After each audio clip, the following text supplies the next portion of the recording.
Ô bem pessoal, tudo certo? Basquete no ar, para no vídeo de hoje nós falarmos a respeito da última rodada do segundo round que temos no Mundial FIBA de Basquete 2023 e também para poder fazer os nossos prognósticos a respeito do mata-mata. Algumas equipes já estão classificadas, na verdade todas classificadas e algumas foram eliminadas, infelizmente, para nós brasileiros. Mas antes da gente passar por cima desses jogos e falar sobre as nossas expectativas para o futuro dessa competição, não se esquece de se inscrever no canal para não perder nenhuma novidade. Mais do que isso, deixa o seu like para ajudar o nosso projeto a seguir acontecendo. A nossa meta é de 10 likes.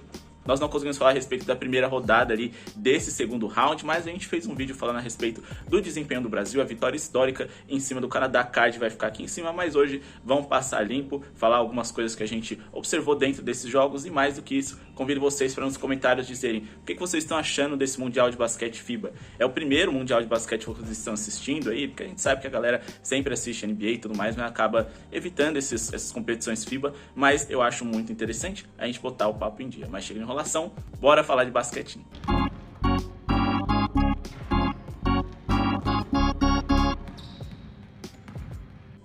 Bom pessoal, nós tivemos aqui a Itália vencendo por 73-57 a seleção do Porto Rico. Eu disse que a seleção do Porto Rico seria decisiva para a classificação, seja lá de qual fosse a equipe que iria enfrentar eles. Mas infelizmente para a República Dominicana foi de uma forma negativa. Eles que perderam aí, no primeiro jogo desse segundo round para Porto Rico, acabaram tendo a obrigação de vencer a seleção sérvia, que para muitos era a melhor seleção desse grupo. Consequentemente, a Itália, que venceu a própria seleção sérvia, só tinha um papel ali de vencer o fraco Porto Rico, uma das piores defesas dessa competição, e consequentemente conseguiram se classificar. A Itália venceu por 73-57 a fraca seleção de Porto Rico, que já tinha feito muita coisa ao vencer a República Dominicana, bem como a República Dominicana perdeu por 79-112 da seleção sérvia, classificando Itália e Sérvia para a próxima fase.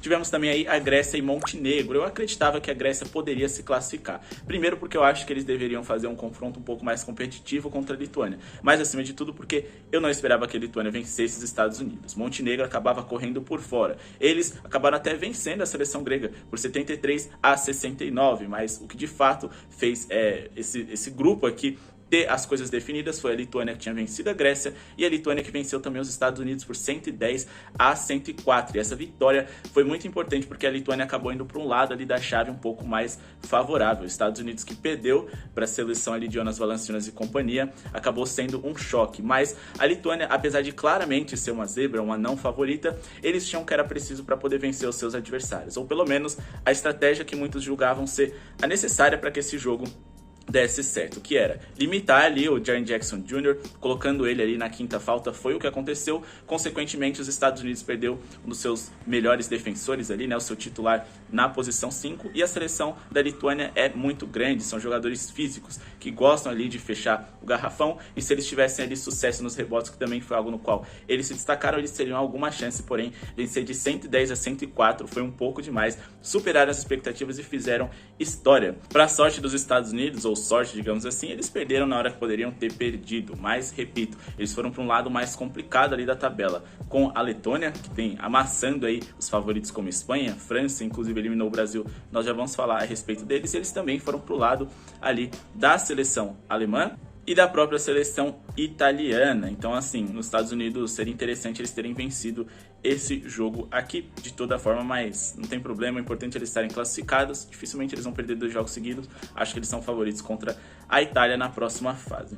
E agora vamos aqui partir para a seleção australiana, que venceu por 184 a Geórgia, talvez um jogo dos menos importantes aqui, porque a seleção alemã e a Eslovênia já estavam classificados, eles que fizeram também um confronto ali direto, onde a Alemanha venceu por 100-71, jogos da Eslovênia são sempre aí, interessantes de se assistir, porque a gente está falando de um Luka Doncic, que é o melhor jogador dessa competição, pelo menos por potencial, ao lado do Shai Gilgeous-Alexander, mas ele é o cara que pode fazer um milagre acontecer, no caso, levar longe uma seleção ali mais fraca. O problema é que a seleção da Eslovênia, além de não ter tanto talento ao redor do Luka, é uma seleção que vem defendendo muito mal. Algumas coisas que chamaram bastante atenção nessa partida foi a briga do Dennis Schroeder ali com o treinador na hora de passar algumas orientações, o que deixou um clima meio tenso ali dentro da equipe, mas acho que é do jogo, vai passar, e no fim das contas, eles vão superar e vão continuar fazendo uma boa campanha. Luka Doncic foi limitado a 18% nas bolas de 3, uma eficiência muito baixa, e mais do que isso, que preocupou muito quando a gente fala de um cenário mais macro ali a respeito da seleção da Eslovênia foi algum desses fatos aqui. O primeiro deles,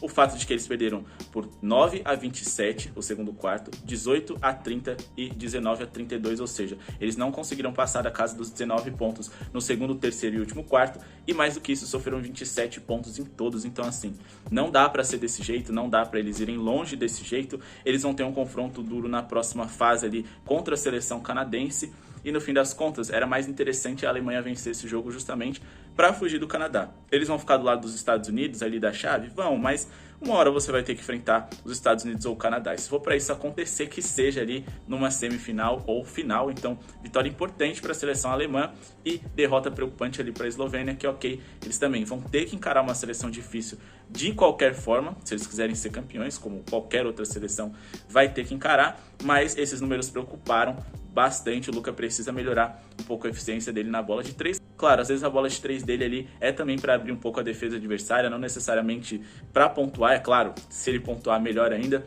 mas ainda assim, esses números defensivos terríveis e ofensivos também da Eslovênia, nos 3 últimos quartos em que eles estiveram em quadra, preocupa bastante, principalmente porque o Canadá vem defendendo e atacando bem também. Agora vamos falar aqui dos dois jogos mais importantes dessa rodada, pelo menos na minha visão, que é Brasil e Letônia. O Brasil perdeu por 84-104 para a seleção letã, repito, sem o Porzingis, e mais do que isso, uma seleção letã com praticamente zero experiência em mundiais de basquete. Mas eles vêm dando o que falar, desde o começo da competição, especialistas diziam para ficarem de olho neles, mas ninguém esperava que eles fossem eliminar a França, a Espanha, ou quase, né, aqui no caso, o Canadá, porque o jogo da Espanha e do Canadá, o Canadá ficou ali por 3 pontinhos, de um empate, de um overtime 4, de ser eliminado. Enfim, a seleção letã deu muito trabalho para o Brasil, vencer com tranquilidade, depois do Brasil ter feito aí uma das suas atuações mais incríveis dos últimos anos. E sim, já era esperado que o Brasil era não favorito contra a seleção letã, mas ninguém esperava que eles fossem perder de 20 pontos de diferença, muito menos ficar atrás do placar praticamente o jogo todo, perdendo ali de 16-7 nas bolas de 3 e mais do que isso, com 48% de eficiência da Letônia. Só aí não tinha muito o que a gente fazer. Os nossos principais jogadores fizeram seu papel, principalmente aí, né, dentro daquilo que se esperava deles, mas eles não conseguiram dar um algo a mais. Bruno Caboclo, extremamente importante, não podia ficar de fora, mas acaba que ele precisa descansar também, tem questão de falta, etc. Inclusive ele teve um plus-minus de -5. Um dos jogadores que foi destaque ofensivo da nossa seleção, Lucas Dias, que acabou tomando ali o lugar do Caboclo em alguns momentos, em outros ele jogando até com ele, por mais que tenha feito 13 pontos, por exemplo, teve um plus-minus de -20, que é, né, essa estatística, é o saldo de pontos que você tem quando tá em quadro, o que mostra que apesar da gente ter alguns jogadores ali com números interessantes, a eficiência defensiva praticamente de todos ali deixou a desejar. E quando você joga um jogo decisivo contra um adversário que, além de vir melhor do que você na competição, tá com a confiança ali lá em cima, aí é complicado. Praticamente o Brasil, por conta dos resultados ali na primeira fase, acabou se envolvendo em 2 mata-matas consecutivos, né, na obrigação de vencer o Canadá e a seleção da Letônia. É muito difícil você trabalhar 2 jogos seguidos com psicológico nesse nível, e mais do que isso, você tá sempre ali exposto a, sei lá, acordar num dia em que seu adversário tá simplesmente ali acertando tudo. E aí, como é só jogo de ida, né, não tem ida e volta, ou melhor de 7, acaba que esses jogos são decisivos para você ficar de fora de uma competição. A seleção da Letônia passou com méritos, eles encaram agora a seleção da Alemanha, perfeitamente capaz de fazer um jogo equilibrado. Não dá mais pra gente duvidar dessa seleção, mesmo ali, né, sem 2 dos seus principais jogadores à disposição, no caso o Porzingis, que se lesionou antes da competição começar, e também do Dairis Bertans, irmão do Davis Bertans, que inclusive fez um bom jogo contra a seleção brasileira, para calar minha boca, eu sou um dos principais críticos dele.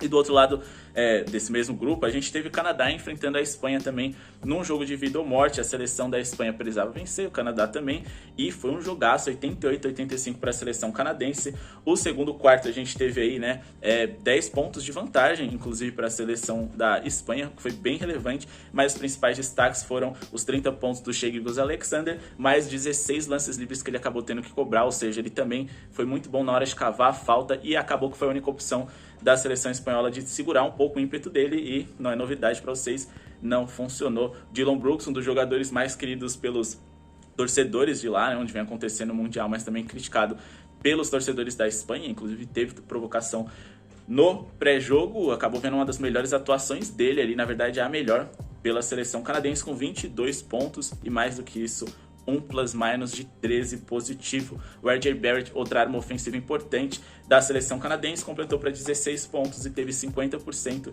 de eficiência nos arremessos de quadra. A gente teve ali o time do Canadá, no momento que eles mais precisavam, jogando tudo aquilo que eles sabem, e mais do que isso, chamando a responsabilidade depois de uma derrota que não deveria ter acontecido para o Brasil, ainda bem que aconteceu. Agora eles encaram a Eslovênia e se passarem da Eslovênia vão ter ali a Sérvia ou a Lituânia. Então eu considero que o Canadá tem muitas chances aí de chegar na final, por isso que no vídeo em que eu analisei a vitória do Brasil eu disse pra gente não ir nem muito ao céu com a seleção brasileira, nem muito ao inferno com a seleção canadense, porque eles ainda podem ser campeões enquanto que a gente ficou pelo caminho. A gente teve aí 5 minutos e 12 segundos de liderança do Canadá apenas nesse jogo, com a maior vantagem sendo de 4 pontos. A seleção espanhola, num geral ali, jogou melhor, mas acabou que a falta de um talento individual para a seleção espanhola, que joga um basquete lindo ali, né, trocando passes, se movimentando muito bem, sendo inteligente e tendo uma boa defesa, sucumbiu para a seleção ali que tem mais jogadores de NBA e, repito, um dos principais jogadores, talvez o principal jogador da competição,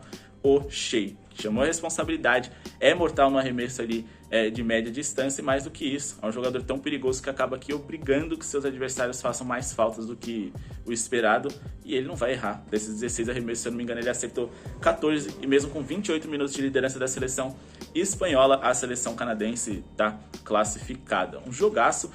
A gente tem ali agora, como eu disse para vocês, a Alemanha que enfrenta a Lituânia de um lado da chave e os Estados Unidos que enfrentam a Itália. Acredito que Estados Unidos e Alemanha passem, não dá para duvidar dessa seleção da Lituânia, mas eu acho que operar tantos milagres assim consecutivamente, a nível de você quase ser campeão, digamos assim, acho que não vai acontecer. Acho que a seleção da Letônia para por aqui e de uma maneira muito digna. Do outro lado temos ali a Lituânia encarando a Sérvia e também temos a Eslovênia contra o Canadá. O Canadá deve vencer, deve chegar até a final, na minha opinião, independente de quem vir do outro lado, Sérvia ou Lituânia. Eu acho que a seleção sérvia tem mais talento, mas eles tiveram um grupo razoavelmente mais fácil aí, pelo menos na primeira etapa, e a seleção da Lituânia vem de uma vitória gigante sobre os Estados Unidos. Esse talvez seja o jogo mais equilibrado e eu não ficaria surpreso se a Lituânia passasse. Talvez a melhor zebra, se você quiser apostar, é essa. Beleza?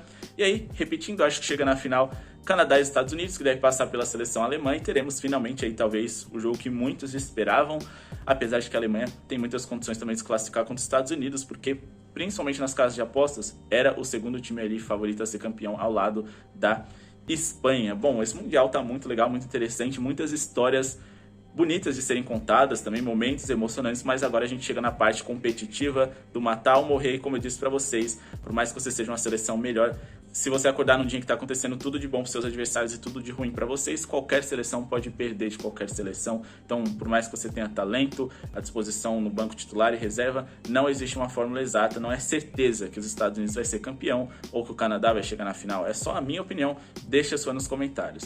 Desde já quero agradecer a audiência de vocês em todo esse Mundial de Basquete, a repercussão que vocês vêm dando aqui pra gente, o retorno vem sendo bem interessante, o like, as inscrições e as visualizações também. Compartilha esse vídeo se você gosta de falar de basquete com seus amigos e muito mais. Muito obrigado pela sua audiência e falou!